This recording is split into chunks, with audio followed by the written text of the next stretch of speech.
I'm lucky to have a session after the break. So I hope everybody is energized.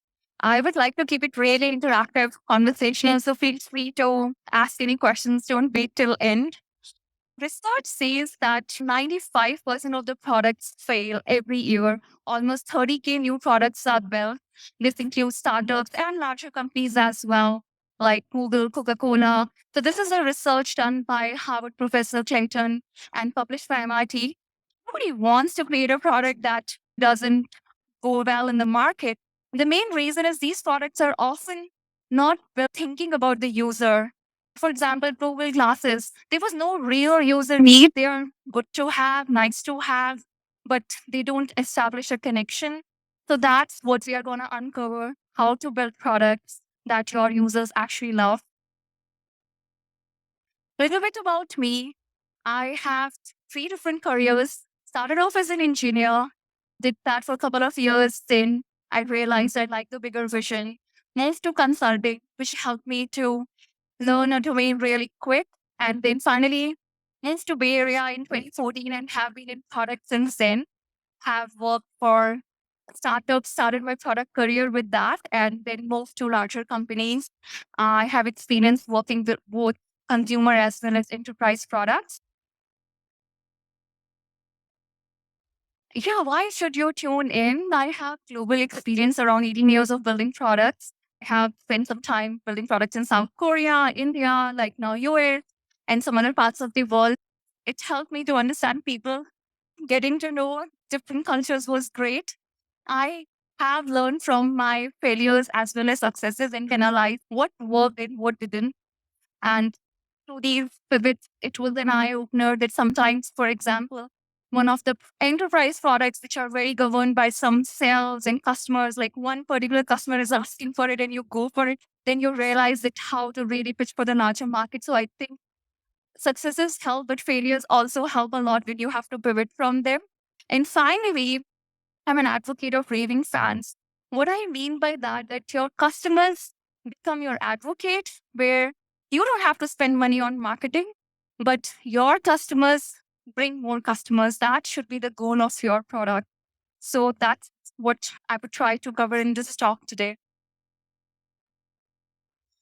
This is for you all. What is an irresistible product? Anybody? And maybe some examples. Great.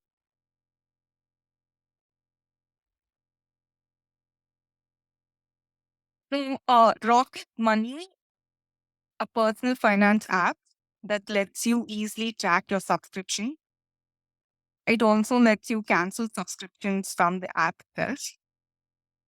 So, especially for streaming services, I feel that this is really useful. If you want to quickly cancel a subscription that you don't need.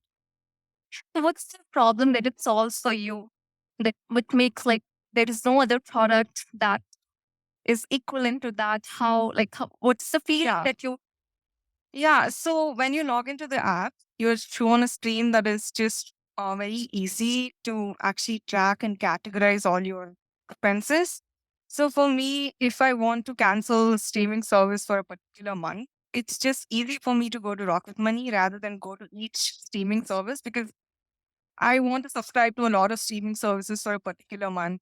Especially say I want to watch some sports events which are not, available on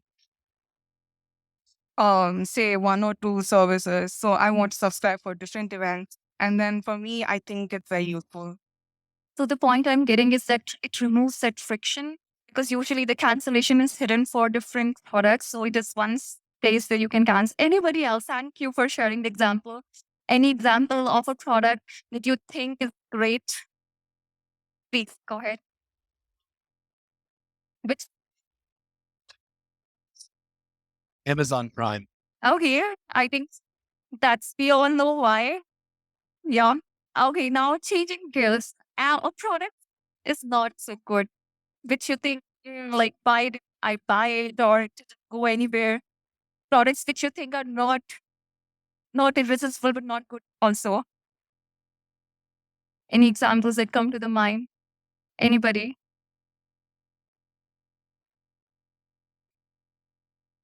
I want to say Apple Music. I have several.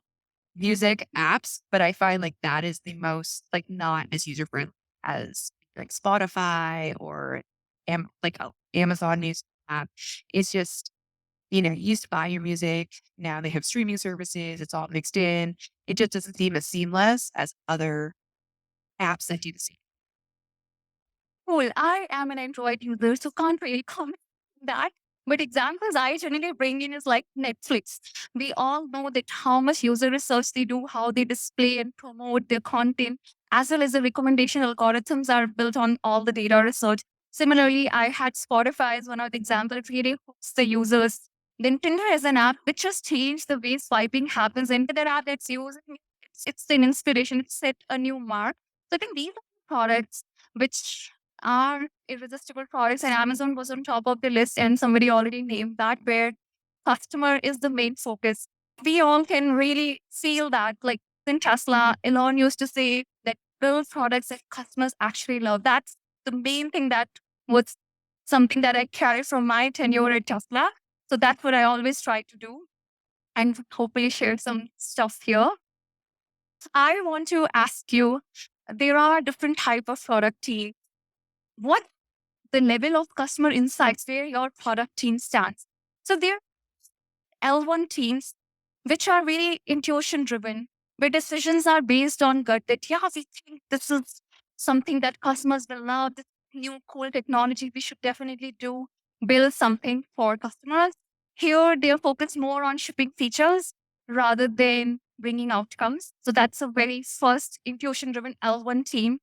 Then there are better than L1, L2 teams who analyze customer feedback, but there is a bias. Let's say you do user research, but if you already have a like, I want to just know versus why, you're gonna conduct interviews in that respect, and you're gonna get a very biased answer. You're not open-minded to really know what customers are looking for.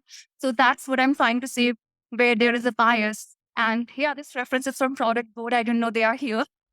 Their roadmaps actually lacks clear objectives because they are doing this all that we want to build this, and it's just like, yeah, get some data validated. And even on Google, if you search, let's say, any term, you will get the results. Even if you put not in that, you'll get the results. Similar, if you ask customers, you will get what you want to hear, but this is not what really drives the user insights. Then L3 level teams, which are pretty good. They listen to customers, they have achievable KPIs defined, but there's a problem. Their roadmap is again focused on output, not outcomes. So I challenge you all to see where your product team stands and put in effort to move to the next level, and we'll share some of the ways. But if you're at L3 level, then I would suggest to move to L4. There is a team which is L4, which is like aligned on customer needs. Here, they uncover what customer really needs rather than asking, hey, we are building this. Do you think it'll be helpful? They might hear, like, not always 100% customers are going to say yes, and they have this bias which I introduced earlier. But these teams' strategy is aligned with their business goals. They have a very clear roadmap on why certain features are prioritized. This is a very good place to be. But then there is another L5 level of product teams where the entire company rallies around customer needs. The reason this is important is because sometimes, let's say there is a customer support, marketing, their focus, their goals are very different in the company versus like maybe a product team, you really want to do something. But in order to get support from other teams, you have to get their buy in. So a company where everybody understands who is our customer, what are their needs, everybody understands the product strategy and rally around the roadmap, you really can uncover the best product. You can build what your customers need. So the goal is to go there. Any questions so far? Okay. So I'm gonna share some tips here. First is understand your company's mission. If you're a startup, then define your mission. For example, why I say it's important? Because there are thousands of problems in the world to solve. I call it like the genie phase of product. Imagine you have a genie, there are thousands of wishes you can get that genie to fulfill. You want to ask, okay, what part of the world I want to make better? Maybe you are somebody who wants to make climate better. Somebody wants to do something in the maybe rocket science, wants to go to the Mars. So you need to understand what's your mission. For example, Google wants to organize world's information. Facebook wants to connect people. So that's the mission. Around that mission, now once you understand how do you bring people together, what do people care for, but the whole universe, you have that you with the vision, you define that narrow domain where you want to operate in. Then second step is focus. Let's say you understand what's your mission and what customers really want. You need to focus. You can do so many things, but starting something with something small really helps for two reasons. Number one, it helps you to stay consistent because you promise to deliver something, you consistently deliver that. It's not like you're overcommitting and delivering less. So you build trust with your customer. I'll give you an example here. Let's say a company says we are gonna build a full self-driving car, and then you buy it, and it's not like you still have to have human control. It's better to say it's helping you. It's not full self-driving. Don't sell it like that. Don't set the expectations high, but in fact, set it low and then outwin. Third one is deliver vision plus one. That really creates that wow. And actually is the formula for creating raving fans. I'll give an example. So let's say you're building a grocery store. World's best grocery store for maybe elderly. That's the domain you're targeting.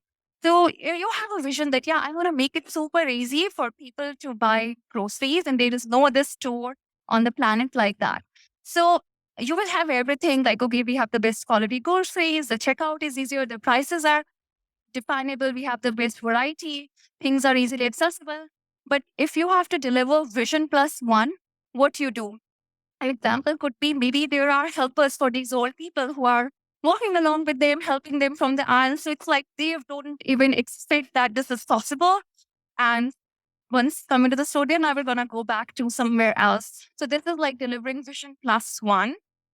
Finding deciphering customer wants, because I am a big advocate that, yeah, we should totally know what customers are wanting, what they are looking for, but then we need to master what to absorb and what to ignore, because customers themselves sometimes don't know that is it good for them, especially if it's a revolutionary product. So really getting to know what to actually ignore and what to absorb. Yeah, okay. I'll change some gears here, continuing the first stop, like why we need to focus on the customer, building on the first bullet there.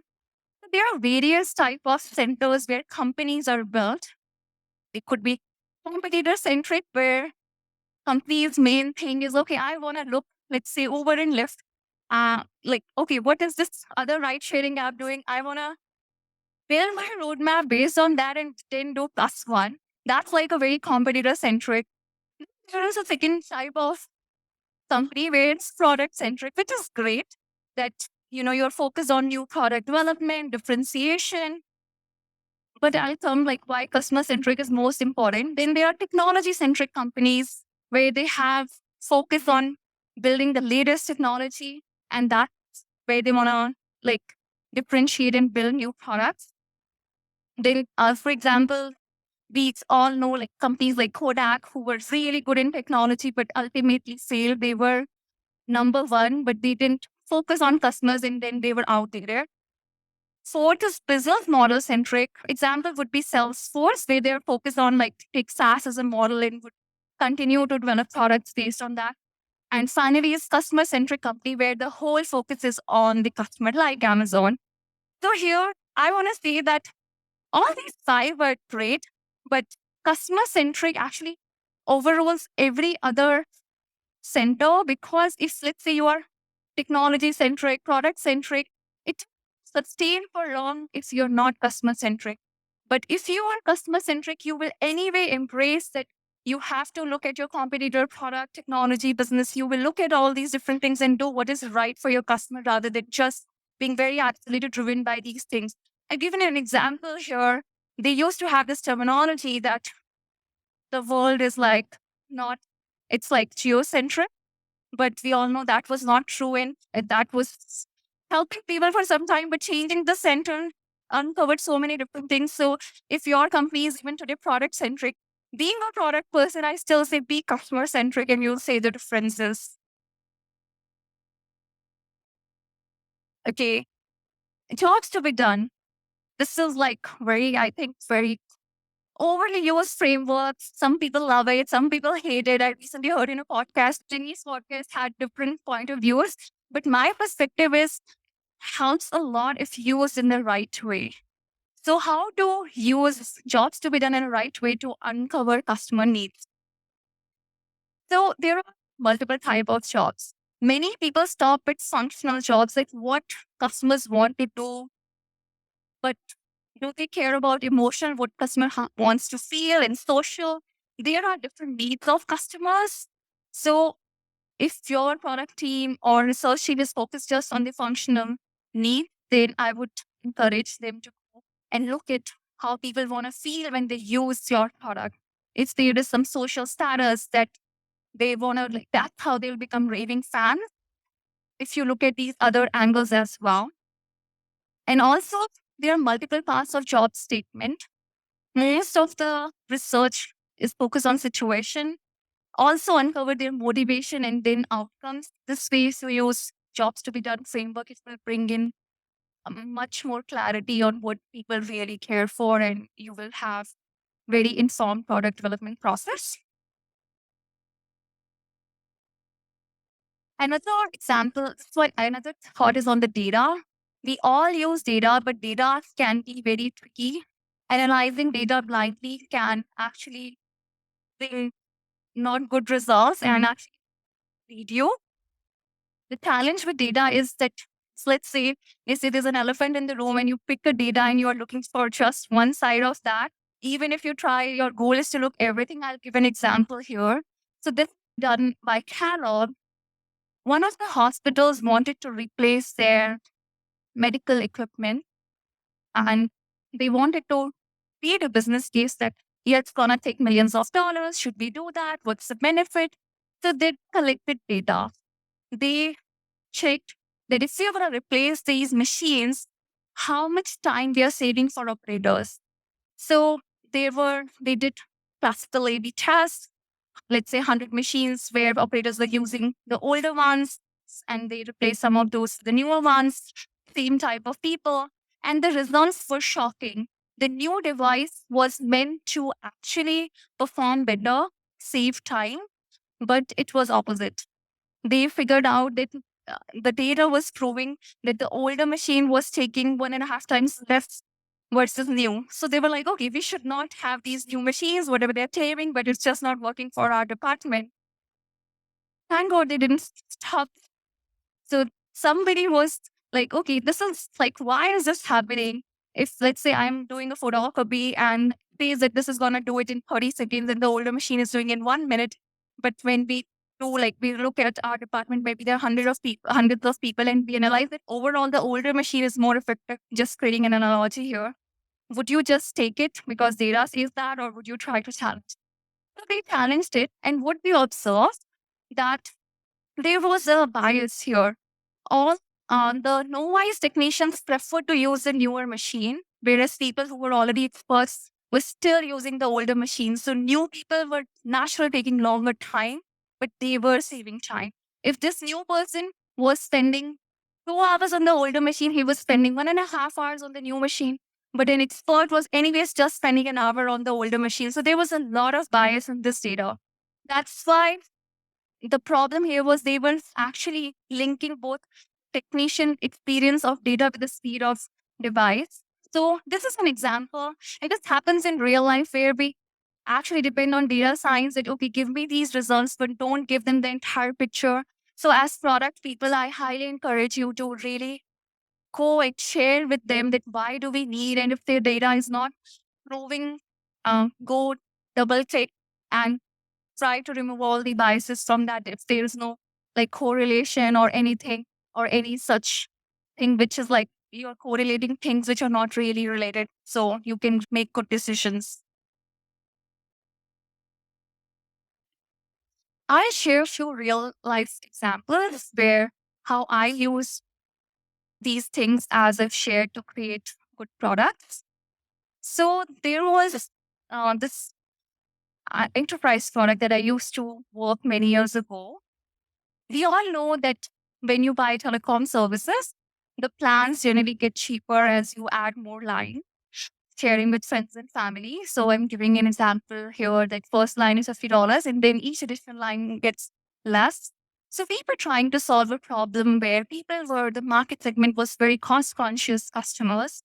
What we heard from customer support and looking at larger data was people really want flexibility in sharing plans. They want to add people and remove people whenever they want. They had use cases like in certain developing countries, they want to add their chauffeur to their plan because they can just they are sponsoring their telephone line, but these jobs are transit in nature and they have to add to their billing account rather than giving them separate account, but because that saves money. But at the same time, there was not a big long-term commitment. So this request used to come all the time that will be a big differentiator if our product solves suppose that versus any competing product. There were engineering challenges to do that. And secondly, people would have a lot of questions if you have prorated billing. If we support that, customer care calls would increase that, okay, I'm changing my plan 3 times in a month. I'm not understanding billing. So we would reject this request that dynamic sharing we don't want to support. However, when I also what happened, this used to come all the time and it was like, we really want to solve for this for the customers, what can we do? So what me and my team did, we will why customers are doing it. Is it that helpful? Maybe we should do something different. So we uncovered here data was saying from customer support that people want more flexible sharing. But what they really wanted was a way to just sponsor somebody's plan. And what we invented was gifting. I got inspiration from airlines industry, which was I was gifting my miles. I was in consulting, so I had a lot of miles. So friends would ask, I have gifted. So I was like, what if I have a bulk plan and I just gift it one way whenever I want to whomever I want who has the same telecom service. I'm not bound with this sharing use case at all. So this actually we then went to research, asked people, hey, what do you really want? Is this something if we build this will help you? And then the answer was yes. And this actually became a very popular feature in telecom industry. So here we would have just looked at the data from sharing. We would have built something which was like very expensive for engineering and would have added a lot of customer support queries and may not have solved the user's problem, but going few steps ahead, like delivering plus one formula and really uncovering customer needs helped for our teams to build something quickly, which was a differentiator in the market and actually valuable for customers. Second use case is notifications. So I was working for a big messaging product. Here, imagine a messaging product, what everybody thinks. It depends on notifications, right? How can you have a messaging product without real-time notification? You won't even go and check. But notifications are also a big problem. We saw like 72% of the people were actually leaving the product because they were overwhelmed with notifications. So what do we do as a product manager and teams who want to help people, but again, there could be urgent messages. You can't build something where somebody is just messaging like maybe forwarded messages, then there's an urgent message. It's hard to know because we have to respect users' privacy. We can't read your message. So what do we do? Again, user research here was showing that people want notifications in real time, but our data research showed, and my data scientists really helped here to uncover that not every user cares for a real time notification. It's okay if there is a delay of few seconds, and that changes the game. For example, like what we did was if there is a group chat that's happening and there is a message, hi, hello, a lot of messages are coming. We don't have to send you the notification for every message that is coming, but we'll wait for just few microseconds or maybe a couple of seconds and see if the message velocity is going higher in that thread. Then we will wait, otherwise we will not, and then send you a notification for a more important message. And we use certain signals here to determine if it's an important message, if the message is longer in the length, or if other users are responding to that message. So If it could be wrong, and that's fine, but at least we'll provide value to the users. And it became really successful. We were able to reduce our churn, notification mute levels by enormous percentages. I can't share that quickly, but so the main understanding here was that uncovering that it's okay to pause sometimes notifications for like microseconds to few seconds. If the thread velocity becomes high, normal, then keep sending. So user research was not giving us that, but uncovering all that data helped us to know this. Okay, changing gears, some pitfalls to avoid. Just recapping a few things that I said. That don't blindly analyze data because it can also lead to product myopia, we call it, which is like if data is saying something, we keep on doing it because data can also be biased. So we need to have both qualitative and quantitative. I think she shared in the morning why both are important. So I reiterate that. Second one is falling in love with your product versus your customer. That happens with us all the time. Even like I have to pull back. Like, I was doing a product on my own and I was like, I think this is amazing. It solves problem for me, for my friends. And then initially it was solving for customers and we didn't want to give up on the roadmap what we have thought. It is hard because you think that world will be so much better, but we should look back again at our customers. That's the most important because then we are gonna go in that pitfall where we build something that is not needed by the target customer that we are looking for. Finally, not being customer centric, again, going to that where is your center. Otherwise, you will have the best intention, but you won't reuse your resources in the right manner. Here are some resources that I used. The study from Kellogg, that was the hospital study. If you want to read more here, there is a link. These slides are clickable. So it gives you some overview. They have a lot of other studies. I really enjoyed reading those and learned a lot more. I had to really make this slide smaller, but how data can blind us and what to do to go beyond that few steps further. So it's a short read, but it's interesting. If you like, then there is a course that I did. I really like that, which is like leading with advanced analytics. That's where they also advocate very strongly that build a culture in your company. Data is not just like data scientist or a technical problem or a product problem. It's a company's culture because you have to take decisions based on like why are we doing something. It's more of an organizational thing rather than a particular department's thing. And they are again teaching a lot on how to best use data, like more beyond the scope of this talk. But I really like this book on mental models. Just improves your product thinking and some mental models around users discovery, like what they need. I encourage you to read. It's not just for the topic of this talk because I know irresistible products need a lot of other things, a lot of other ingredients. I focus just on users today, but there are other things that you can learn. Finally, I have to these two things, which is one is how Facebook designer thinks. So Julie is our VP of Facebook design. She was VP at the time. So she has this talk she gave at Stanford, which is like how a designer thinks, what problems to solve for, what are the ways we are going to know how it's going to be successful. So before even you start building, you really need to understand the problem, who is the customer, and ways to like know that we are going to be successful because that prevents the bias. The earlier thing I was saying, don't be in love with your product, rather be the customer. Because if you don't have the success metrics established early on, then you will rationalize it. Hey, it's successful. We thought it's gonna generate ads, but it's like maybe still not X yet. Maybe if you are like maybe a TES winner, but we'll reach there. So don't be biased. Having clear understanding on your objectives early on helps.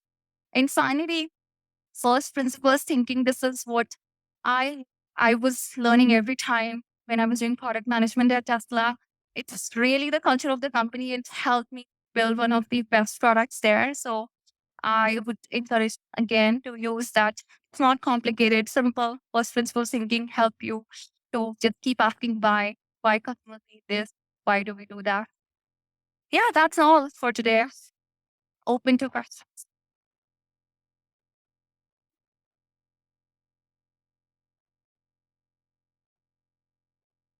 Great talk. Just a quick question, which was inspired by one of the quotes you had there. Be in love with the product, not don't be in love with the product, be in love with the customer. Also often said, be in love with the problem, not with the solution, right?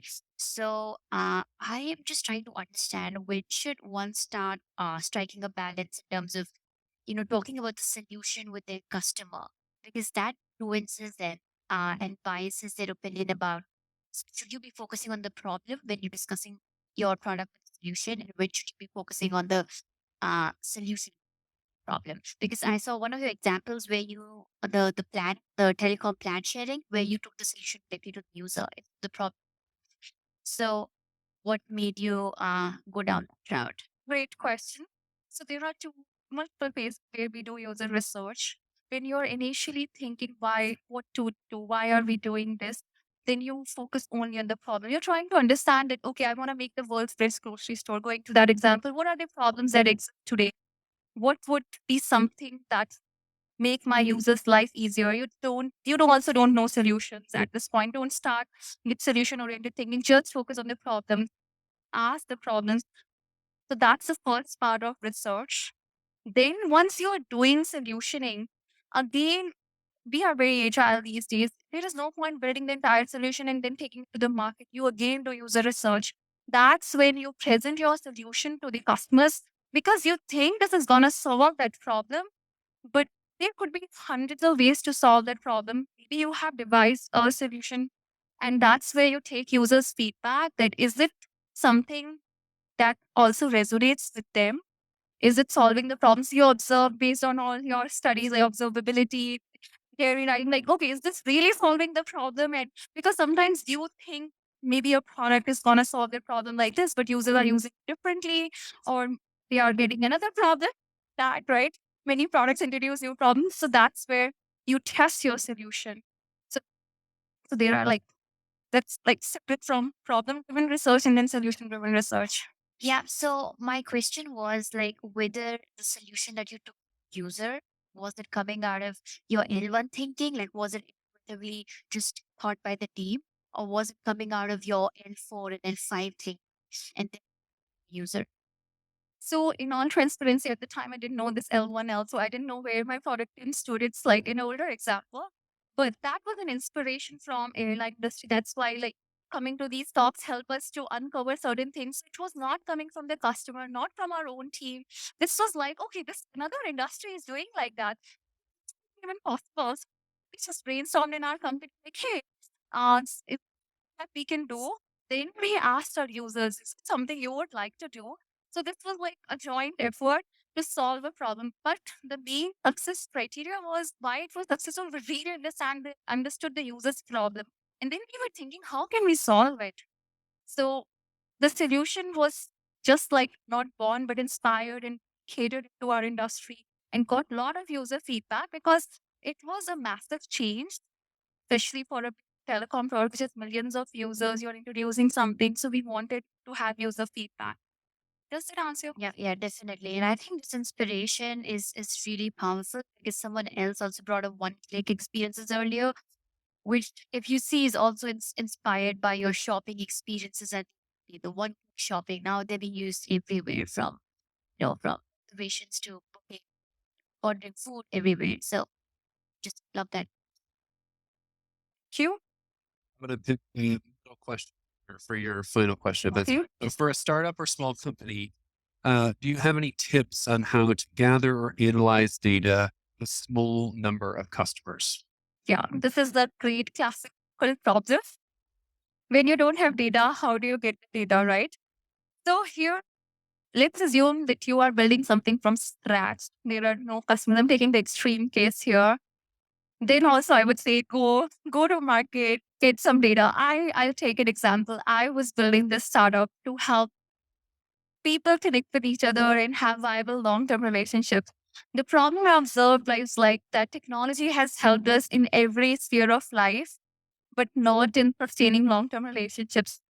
And there are dating apps and everything, but that's the problem created by technology because then university known that people more confused and actually the quantity is there, but the quality doesn't happen. So it was something which was a problem, but there was no real customer of this app.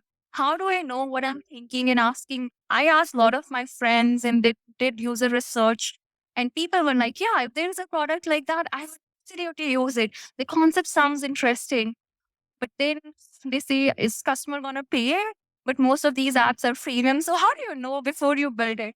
So what they say that you go build something small like an MVP and minimum viable product, and also see if people really actually it can make a difference in their life. Observe that, and that's how you make data out of it. You may not have big data to analyze, but that's where user research comes. You sit with the people and see, maybe as you, I think you were saying matchmaking, somebody said that, I heard in a previous talk. So you see whether there is some value, the time to actually meeting people has decreased, the conversation quality has increased, and you can ask people.